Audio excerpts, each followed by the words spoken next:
사경의 교재를 가지고 새벽기도회를 하도록 하겠습니다. 2022년 원교단의 사경회 총제목은 남은 자손과 선하게 대징투라고 하는 그런 제목입니다. 이번 사경회 교재를 쓰신 송경호 박사님은 당신이 이 책을 통해서 알려주시기를 원하는 모든 내용을 아주 자세히 쓰게 된 것을 보게 됩니다. 그래서 이 책에는 유독 반복되는 단어가 하나 있는데 따라서라고 하는 단어예요. 그러니까 계속해서 설명을 깊게 들어가고 있는 것을 여러분들이 읽으면 보시게 될 것입니다. 그래서 그냥 모든 분들이 그 책을 읽기만 해도 그 내용을 충분히 이해할 수 있는 그런 내용입니다. 그러나 혹 우리는 좀 환자분들도 있고 또 재림교회에 대한 기초가 없는 분들도 있기 때문에 아주 쉽다라기보다는 아주 처음부터 쉽게 나가보도록 하겠습니다. 그러면서 다뤄야 될 것들 또 빠지지 않고 한번 다뤄보기를 원합니다.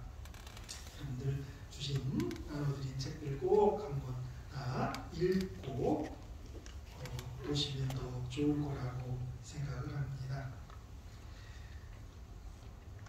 이번 총제목이 남은 자손과 선악간의 대징투라고 하고 있는데요. 대징투라고 하는 단어가 좀 낯선 분이 계실 줄 압니다. 그러면 투쟁이라고 하는 단어와 쟁투라고 하는 단어가 어떤 게 다른가? 이거부터 한번 시작해 보도록 하죠. 이 투쟁이라고 하는 것은 단체나 개인들이 어떤 목적을 이루거나 상대편을 극복하기 위하여 힘쓰거나 싸우는 걸 투쟁이라고 해요. 그래서 우리 데모 같은 거를 투쟁이다라고 하는 표현을 쓰는 겁니다. 그런데 쟁투라고 하는 것은 그와 다른데요. 서로 다투며 싸우는 것을 쟁투라고 합니다. 그렇다면 대쟁투는 서로 다투며 싸우는 큰 싸움이다. 그게 대쟁투다라고 이야기할 수 있고요. 또 다른 표현을 든다면 아주 전쟁이다라고 얘기할 수 있고요. 큰 전쟁이다라고 표현할 수가 있습니다. 단어가 앞뒤로 이렇게 똑같은 한자인데 이렇게 바뀌면 이런 다른 의미를 갖기도 하는 것이 한자와 한글의 의미입니다. 그래서 뭐 옛날에 사람들이 데모할 때 이런 구호들을 해줬어요. 투쟁, 단결 투쟁. 구호 같으면 우리는 죽을 수는 있어도 질 수는 없다. 이제 그런 게 이제 투쟁의 어떤 구호들이었죠. 근데 그거는 단체나 개인이 어떤 목적을 이루거나 상대편을 극복하기 위해서 투쟁하는 거예요. 근데 선악간에는 어떤 투쟁이 아닙니다. 선악간의 싸움은 쟁투다라고 우리가 이해하고 넘어가면 좋겠습니다. 오늘 본 교재 계시록 12장 7절로 9절의 말씀으로 시작합니다. 한번 제가 읽어보겠습니다.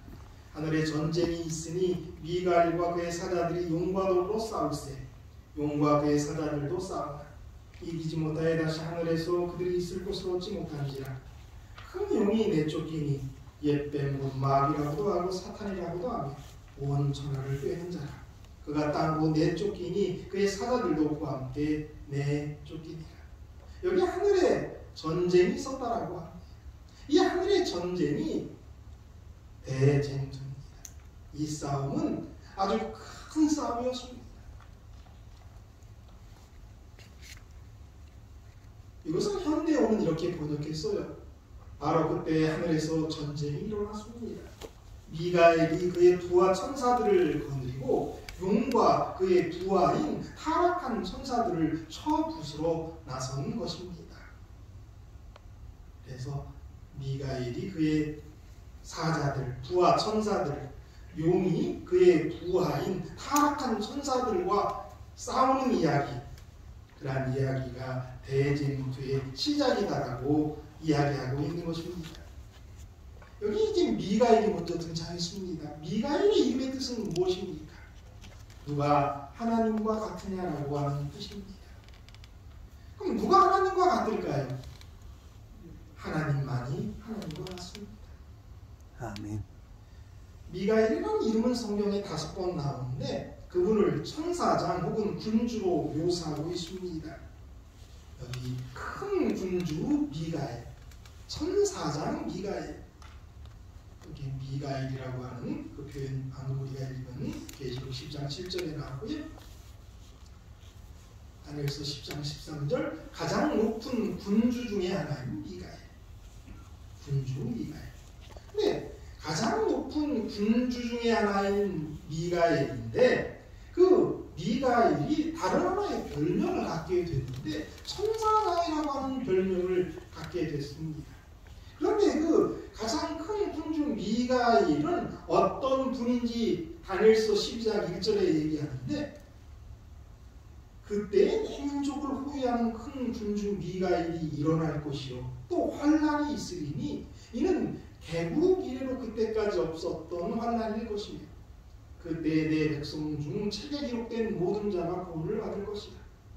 이 미가엘이 일어나니까 큰 환란이 일어나고요.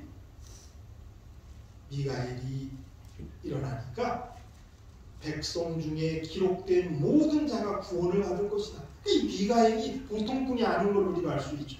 이분이 일어나니까 환란이 일어나고 이분이 일어나니까 책에 기록된 모든 자가 구원을 받는다. 보통 분이 아니에요. 근데 이 보통 분이 아닌 분이 천사장이라고 하는 그러한 또 타이틀도 하나 가지고 있단 말이에요. 그러면 그 반대편에 있는 용은 누군가요? 너 아침의 아들 계명성이 어찌 그리 하늘에서 떨어졌으며 너 열국을 얻은 자여 어찌 그리 땅에 지켰는가. 사단의 타락에 대해서 이야기하고 있는 이사야 14장 12절에서 14절에 보면 이 계명성이라고 하는 이름이 나옵니다. 계명성. 네, 그가 마음에 이르기를 내가 하늘에 올라 하나님의 묵별 위에 내 자리를 높이리라. 내가 북극 집회 산 위에 앉으리라. 가장 높은 구름에 올라 지극히 높은 이와 같아지리라 하는도다. 이 계명성이 교만해져서요. 가장 지극히 높으신 이와 같아지겠다라고 했어요. 하나님과 같아지겠다라고 하는 마음을 먹었단 말이에요. 그런데 이 계명성이 뭐냐면 새벽에 동쪽 하늘에 떠있는 금성을 이루는 말이라고 이렇게 국어사전에 찾아보면 나옵니다. 그러니까 계명성은 금성이에요. 그런데 이 계명성의 영어 이름이 이제 몇 개 나오는데 또 모닝스타라고 이게 이제 새벽에 가장 밝은 별이기 때문에 금성이 그리고 그 금성을 이루는 말이 루시퍼예요. 그래서 이 계명성이 루시퍼고 이 루시퍼가 사단의 이름이고요. 또 그것을 루스벨이다라고 부르기도 합니다. 그러니까 루시퍼 그가 이제 계명성 그가 사단의 이름이죠. 그래서 킹제임스 버전에서는 오 루시퍼라고 아예 번역 그렇게 번역을 한 거예요. 계명성, 루시퍼, 금성. 그런데 그가 어떤 자였냐면 그룹이었다라고 그랬어요. 기름 부음을 받고 지키는 그룹이니 내가 짐을 받던 날부터 내 모든 길에 완저하더니 마침내 내게서 불이가 들어온다. 너 지키는 그룹아 내가 아름다움으로 마음이 교만하였으며 내가 영화로움으로 내 지혜를 더럽혔으며 여기 사단의 타락에 대해서 또 한 번 이야기하는 에스겔서 28장에 보면 그 계명성이 그 루시퍼가 그룹이었다라고 말해요. 이 그룹은 하나님 가장 곁에서 하나님을 보유하는 천사입니다.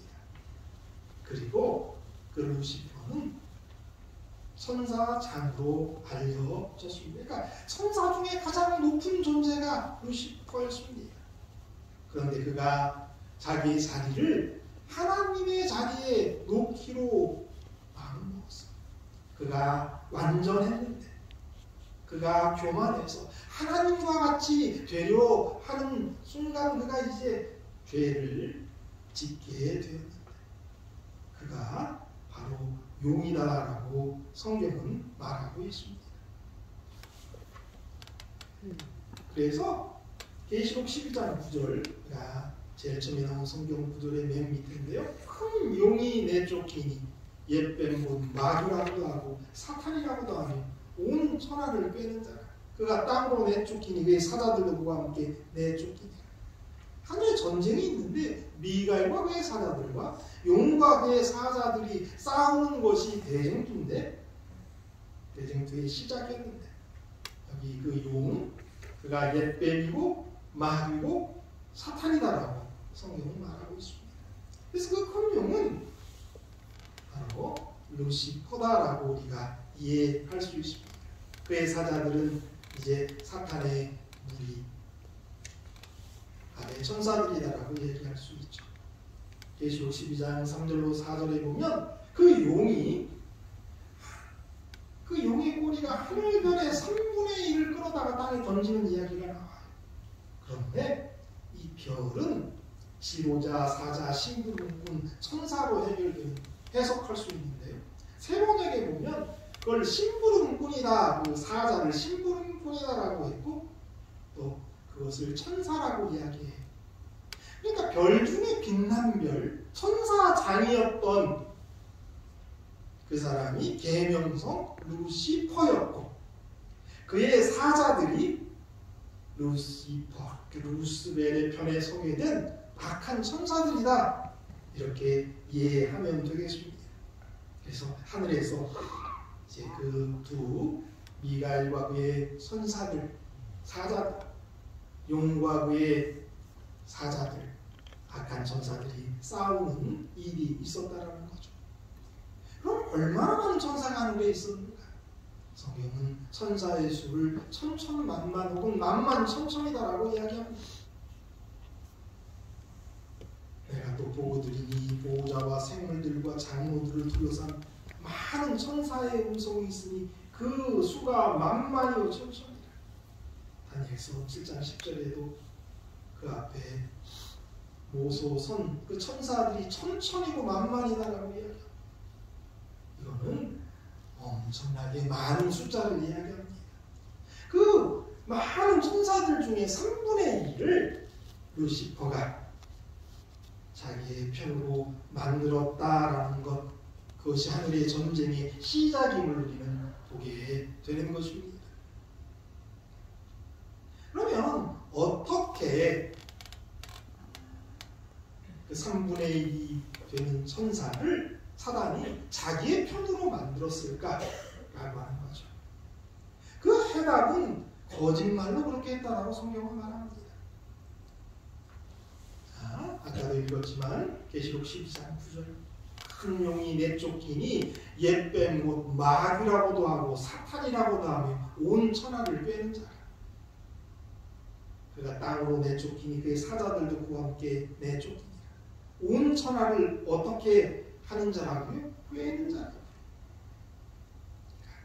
거짓말로, 거짓으로, 속임과 여러 다른 언어의 유희로 천하를 꿰는 자. 그가 하늘 천사의 3분의 1을 꿰어서 악한 천사로 만들었고, 그 꿰는 계속해서 지구로 이어졌고, 그래서 아담과 하와를 꼬인, 특별히 하와를 꼬였던 그게 루시퍼고, 그래서 옛 뱀이다라고 여기 말하고 있는 것입니다. 어떤 거짓말을 하였을까? 그러한 내용이 이제 오늘 우리가 배우는 그러한 내용이에요. 첫 번째 단원에 오늘 1장의 첫 단락은 대쟁투에 관한 재림교회의 공식 견해입니다. 어떤 견해를 본교회는 갖고 있나? 제가 한번 읽어볼게요. 모든 교회는 하나님의 품성과 그의 율법과 우주를 다스리는 그의 주권에 대하여 그리스도와 사탄 사이의 벌어지고 있는 대쟁투에 관여되어 있다.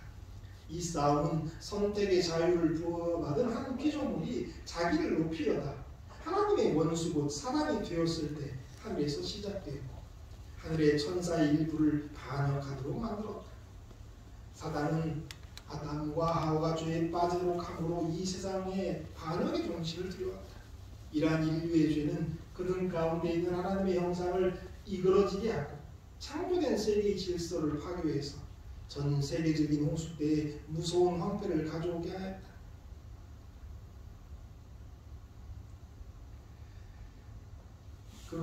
그러한 사단이 결국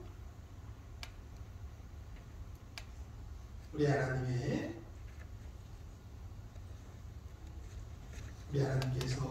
미가엘이다라고 하는 우리가 미가엘은 예수 그리스도라고 생각하는데 그 예수님과 싸움을 통해서 패하게 되고 하나님의 품성이 드러나게 되고 하나님의 주권이 회복되게 되는 것, 그것이 선악간의 대쟁투라는 것을 이야기하고 있죠. 이번 교과를 우리가 이제 배우면서 하나 좀 깊이 알아야 될 것은 우주의 크기와 무한함에 대해서 우리 하나님이 어떤 분이시고 우리가 살고 있는 이 우주는 얼마나 큰지를 좀 알 필요성이 있다라고 생각을 합니다.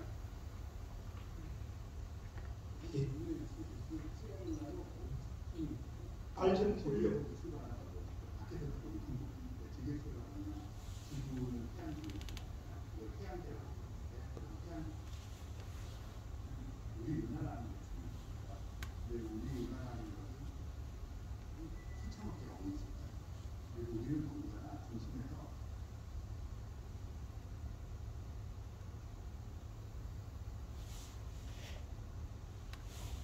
다시 한번 보도록 하죠. 얼마나 큰지는 이제 한번 내가 내일 다시 한번 보여드리도록 하고요. 이 우주가 은하계 같은 게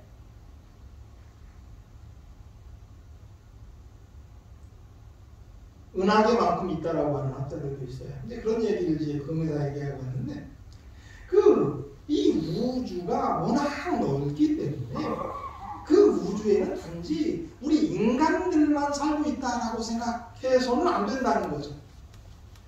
원래 최고의 천문학자고 우주에 대해서 연구했던 칼 세이건이라고 하는 사람이 이런 얘기를 했어요. 이 우주에서 우리 지구에만 생물이 살고 있다면 그것은 실로 엄청난 공간의 남기다. 이 우주는요, 우리가 상상할 수 없을 만큼 엄청 큰데 거기에 우리 인간만 살고 있다면 그것은 실로 엄청난 공간의 낭비다라고 이야기하고 있어요. 그런데 이 말은 우리가 이렇게 표현할 수도 있는데요. 이 우주에 우리 인간만 살고 있다면 우리 하나님은 정말 별 의미 없는 하나님이에요.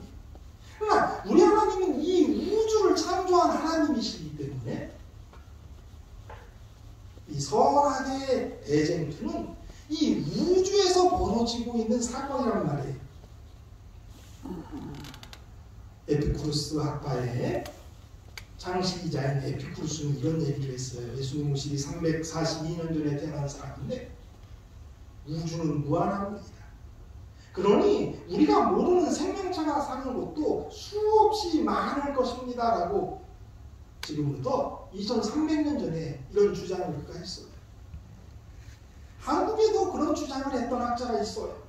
조선 중기의 실학자 홍대용은 1731년에 태어났는데요. 그럼 이런 이야기를 합니다. 우주는 무한하고 지구가 그 중심이 아닐 수 있으므로 생각할 수 있는 생물이 지구에만 있지 않을 것이오 라고 한국 학자가 주장을 했어요. 뛰어난 천문학자였는데요. 우주 무한설을 그는 설파했고요. 심지어 외계인의 존재 가능성을 이야기했고 지금은 둥글다라는 이야기. 이분은 서양 학문을 나름대로 받아들였기 때문에 그랬어요. 그러니까 뛰어난 학자들은 그들의 지식, 그들의 연구를 통해서 우주의 지구에만 사람이, 그러니까 생명체가 살고 있다는 주장을 하고 있잖아요. 영화 콘서트라고 하는 영화가 있는데 거기에 한 주인공의 대사가 이런 대사가 있다라는 거예요. 4천억 개의 별 중에 100만 개 중에 하나꼴로 행성이 있고 또 그 중에 100만 개의 하나꼴로 생명체가 존재하고 또 그 중에 100만 개의 하나꼴로 지적 존재가 있더라도 그 수는 수백만 개가 될 것이다. 이런 것을 계산하는 공식 한번 제가 보여드리도록 하겠습니다. 다음에. 그러면 은하계에만 해도 이런 계산을 하면 은하계에만 해도 200개의 생명체가 사는 행성이 있을 수 있다는 주장을 하는 학자도 있어요. 우리 하나님은 이런 큰 우주의 하나님이시고 선악간의 대쟁투는 하늘에서 있었던 전쟁이고 그래서 그러한 우주 가운데에서 일어나는 전쟁이다라고 하는 전제를 우리가 좀 알고 오늘의 이야기를 들어가야 될 줄 압니다.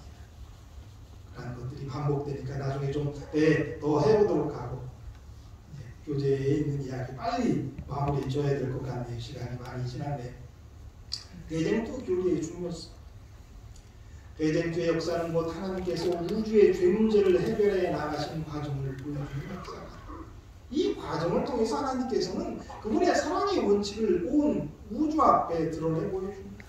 따라서 선악의 대쟁투에 대한 지각이 깊어질수록 하나님의 사랑에 대한 우리의 깨달음도 더 깊이를 더해가게 되고 또한 그 결과로 하나님을 아는 우리의 지식이 더 풍성해지게 됩니다. 대쟁투의 역사가 뭐냐면 우주의 죄 문제를 해결해 나가신 하나의 과정을 보여주는 역사라는 거예요. 그러니까 대쟁투의 싸움은 우주에서 벌어지는 일이다라는 이야기를 하고 있는 거죠. 여기 성경은 선과 하나님과 사탄 사이의 우주 전쟁을 묘사하고 있다. 전 우주가 관여되어 있는 이 쟁투에 대한 이해는 예수께서 왜 지구에 오셨는가라는 질문을 푸는데 도움이 됩니다. 그런데 예수님께서 이 땅에 오신 것은 단지 이 지구 하나만을 구하기 위해서가 아니라 이 우주에서의 선악간의 싸움에서 꼭 필요했기 때문에 오셨다라는 것을 이야기하고 있죠. 이 대쟁투의 기원은 우리가 시작할 때 좀 살펴봤으니까요. 대쟁투의 쟁점이 뭔지 여쭤보죠. 대쟁투는 쟁점 첫 번째 하나님의 율법이다. 대쟁투는 최초부터 하나님의 율법에 관한 것입니다. 사단은 하나님이 불공평하시며 그분의 율법에 결함이 있다. 우주의 행복을 위해서 그것이 변경되어야 할 필요가 있다는 것을 증명하려고 했습니다.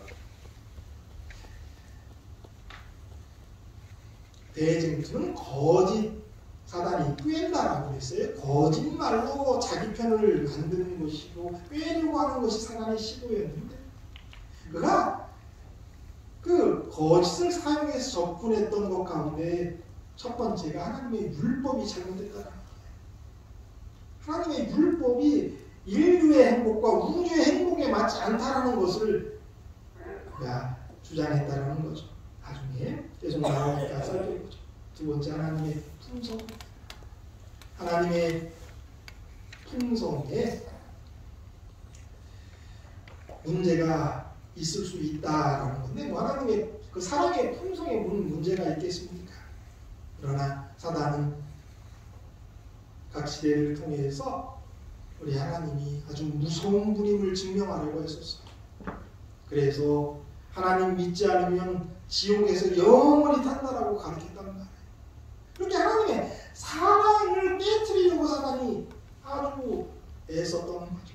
그래서 하나님을 사랑하기보다는 무서워하게 애썼던 것, 만들었던 것, 그것이죠. 세 번째 하나님의 주권입니다. 하나님의 자리를 뺏으려 했기 때문에 하나님의 주권을 그가 무너뜨리고 그 외에 자기가 오르려고 했던 것 우리가 살펴봤습니다. 그래서 자기가 하나님과 같이 높아지려고 했었다라고 이사야 14장 14절은 말하고 있습니다. 어차피 다 반복되니까 마지막 좀 살펴보고 마치죠. 사탄에게 그러면 즉각적인 형벌이 내리지 않은 이유는 뭘까요? 자, 사탄에게 교만의 마음이 생겼어요. 하나님과 같이 되려고 하는 마음이 생겼어요.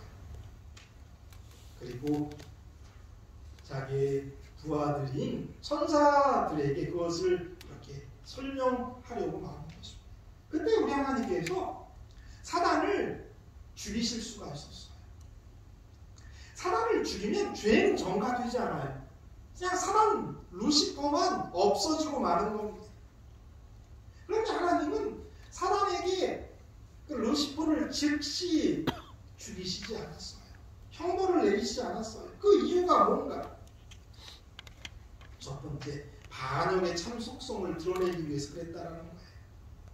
자, 보좌 선지자 41페이지 읽어보겠습니다.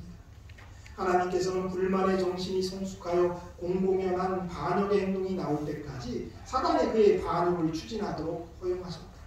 그 까닭은 사단의 계획들이 충분히 발전되어 그것들의 참 본질과 의도를 모두가 볼 수 있게 할 필요가 있었기 때문이다. 사단의 그 반역의 정신이 어떤 것인지 그것이 발전하도록, 그래서 그 본질과 의도를 누구나 알 수 있도록 하기 위해서 우리 하나님께서는 사단을 죽이지 않았다라는 거예요. 곧바로 심판하지 않았다는 거예요. 두 번째로 하나님의 통치 원칙을 드러내기 위해서 그랬다는 겁니다. 우리 하나님은 모든 천사들과 사람을 또 다른 우주의 우리 인간들처럼 다른 거민들이 살고 있다면 그러한 모든 지적 존재들, 선택할 수 있고 사랑할 수 있는 존재를 창조하신 이유는 사랑을 나누기 위해서였어요. 사랑을 받고 싶으셨기 때문에 그래요. 그런데 루시퍼가 나쁜 마음, 하나님과 같이 되려는 마음, 그것이 이제 계속해서 퍼져나간 것을 아심에도 불구하고 우리 하나님은 사단을 즉시로 심판하지 않으셨어요. 왜냐하면 그 순간 어떤 일이 일어나냐면 그 이후에는 하나님을 사랑으로 섬길 수 없는 상태가 놓이게 되는 거예요. 하나님이 죄가 퍼져나가는 것이 너무 싫어서 루시퍼가 나쁜 마음을 먹었을 때 그를 이렇게 죽이실 수가 있습니다. 없이 하실 수 있습니다. 그러면 어떤 일이 생기냐면 그가 천사 자녀였다라고 제가 말씀드렸죠. 천사 중에 가장 높은 자였는데 그가 갑자기 보이지 않아요. 그럼 다른 천사들의 마음속에 어떤 생각이 들까요? 우리 천사장이 안 보인다? 그러면 어떻게 했을까요? 하나님에게 가서 물어봤을 거예요. 하나님, 루시퍼는 왜 안 보이죠? 그럼 하나님이 너희들은 몰라도 된다라고 얘기하실 수도 있고, 아, 걔가 나쁜 마음을 먹어서 내가 없앴어.